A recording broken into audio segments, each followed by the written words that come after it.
दुनिया की तारीख में बाज़ रवाबित ऐसे होते हैं जो बज़ाहिर मामूली या गैर हकीकी महसूस होते हैं, मगर जब उनकी तह में जाकर देखा जाए तो वो तहजीबी, सकाफती और फिक्री रिश्तों की गहराई को अयां कर देते हैं।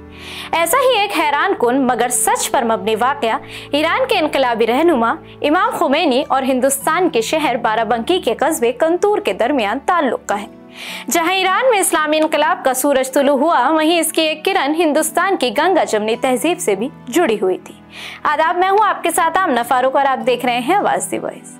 1979 में जब ईरान में शाह की हुकूमत का खात्मा हुआ और आयतुल्लाह रूहुल्लाह खुमैनी बरसर इक़्तिदार में आए तो नई दिल्ली के तेहरान से सिफारती फिजा बदल चुकी थी। उस वक्त के वजीर खारजा अटल बिहारी वाजपेयी और खारजा सेक्रेटरी जगत मेहता ने एक दिलचस्प सवाल उठाया, क्या ईरान के नए हुक्मरानों का कोई ताल्लुक लखनऊ या आसपास के शिया इल्मी मराकिज़ से है? तहकीक से मालूम हुआ कि इमाम खुमैनी के आबा व अजदाद का ताल्लुक उत्तर प्रदेश के जिला बाराबंकी के कस्बे कंतूर से था, जो कि 18वीं सदी से शिया उलूम का मरकज रहा है। नवाबान अवध की सरपरस्ती में लखनऊ और उसके नवाही इलाके, खुसूसन कंतूर, शिया उलमा और दीनी मराकिज़ का गहवारा बने।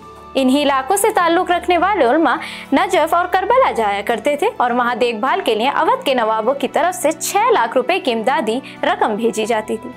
इस पस मंज़र में एक अहम मजहबी शख्सियत आगा रूही उक्काती को इमाम खुमैनी से रिश्तेदारी की बुनियाद पर तेहरान भेजने का मंसूबा बनाया गया।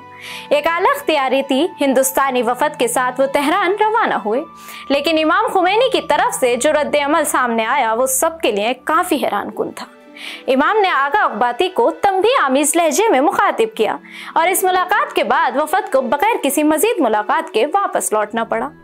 बाद अज़ा आयतुल्लाह ने इस सर्द मुहरी की वजह यूँ बयान की कि इनकलाब की इब्तिदाई नाजुक हालत में अगर ये बात आम हो जाती कि खुमैनी के गैर मुल्की या हिंदुस्तानी रवाबित हैं तो दुश्मन इस बात को इनकलाब के खिलाफ इस्तेमाल कर सकते थे। कई बरसों बाद जब ईरान में सियासी इस्तेहकाम आ गया तो तेहरान में ईरान के मकबूल सफ़ीर गुलाम रज़ा अंसारी ने एक तकरीब में कहा, हत्ता के इनकलाब इस्लामी के रहनुमा आयतुल्लाह खुमैनी के भी हिंदुस्तान से रवाबित रहे। ये तारीखी हकीकत उस तहजीबी राब्ते का सबूत है जो हिंदुस्तान और ईरान के दरमियान हमेशा से कायम रहा है। इमाम खुमैनी और हिंदुस्तान के दरमियान ये गैर मुतवक्का मगर तारीखी रिश्ता सिर्फ नस्ब या जोग्राफिया का मामला नहीं, बल्कि गहरी तहजीबी, फिक्री और रूहानी वाबस्तगी की अलामत है। कंतूर जैसे छोटे से कस्बे से ताल्लुक़ रखने वाले उलमा की इल्मी रोशनी ईरान के इनकलाबी उफ़क़ तक पहुँची। ये इस बात का सबूत है कि इल्म, सकाफत और रूहानियत की सरहदें नहीं होती।